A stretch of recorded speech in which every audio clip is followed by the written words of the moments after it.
Bienvenue dans ce tutoriel destiné aux nouveaux saisonniers travaillant en silo.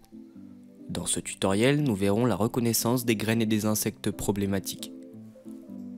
Il est important à l'agréage que vous connaissiez le produit que les agriculteurs vous ramènent, ainsi que la qualité de celui-ci.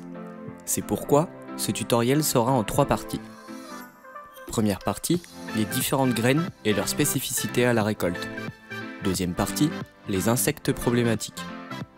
Troisième partie, les dangers rencontrés à la récolte. Bien, commençons. Le blé tendre. Le blé est la culture que vous retrouverez certainement le plus dans vos silos. En effet, celui-ci est très présent chez nos clients agriculteurs. On l'utilise pour la fabrication de la farine. Les valeurs affichées sont des moyennes, auxquelles vous pouvez vous tenir lors de l'agréage. Le blé dur. Le blé dur a quasiment la même apparence que le blé tendre, mais celui-ci est utilisé pour la fabrication des pâtes. Cela explique ses attentes plus hautes en protéines. Le colza. Le colza est également une culture très répandue dans la région. On l'utilise pour l'alimentation animale, la production d'huile alimentaire et plus récemment pour la production de biocarburants. L'orge. L'orge est une culture plus précoce et donc risque d'être la première à arriver dans vos silos. L'orge est utilisée principalement pour l'alimentation animale. Mais certains de nos clients ont des contrats pour de l'orge de brasserie destinée à la production de bière. Il est nécessaire de veiller attentivement à la qualité et à la récupération des tickets contrats lors de l'agréage. De plus, l'orge fourragère et l'orge de brasserie ne doivent surtout pas être mélangées.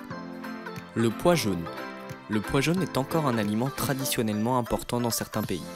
Il est principalement utilisé pour l'alimentation animale chez nous. Le pois jaune a un fort taux de protéines. La févrole. La févrole fourragère est utilisée en alimentation animale au sein des métailles. Comme le pois jaune, ce sont des graines d'apparence plutôt grosses et rondes.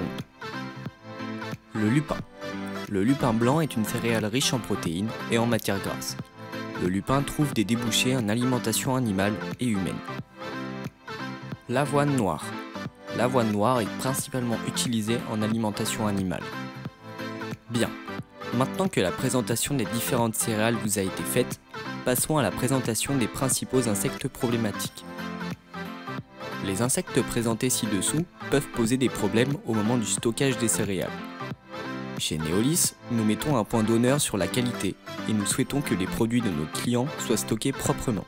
Il est donc normal pour nous de vous mettre en garde et de vous demander de signaler à votre responsable ou au service qualité si, lors de l'agréage, vous détectez ces insectes problématiques.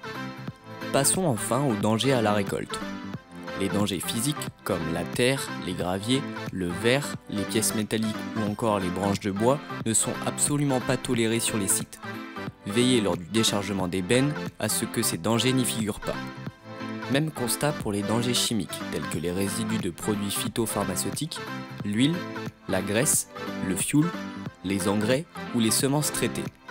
Ces produits ne sont pas acceptés sur les sites, ils détériorent la qualité des céréales. Enfin, les dangers biologiques ou microbiologiques, comme les moisissures, les mycotoxines, les insectes, le charançon des grains, les rongeurs et leurs déjections, les oiseaux et leurs fientes, le fumier ou l'ergot et les graines nuisibles, datura, ambroisie, ne sont pas tolérés sur les sites de stockage. Si, lors d'un échantillon ou d'un déchargement, vous rencontrez ces dangers, signalez-le immédiatement à votre responsable. Bien, nous avons fait le tour des insectes et des graines problématiques que vous pourriez rencontrer lors de votre saison chez Neolis. Si vous avez la moindre question, n'hésitez pas à appeler un technicien. Bon courage et bonne collecte.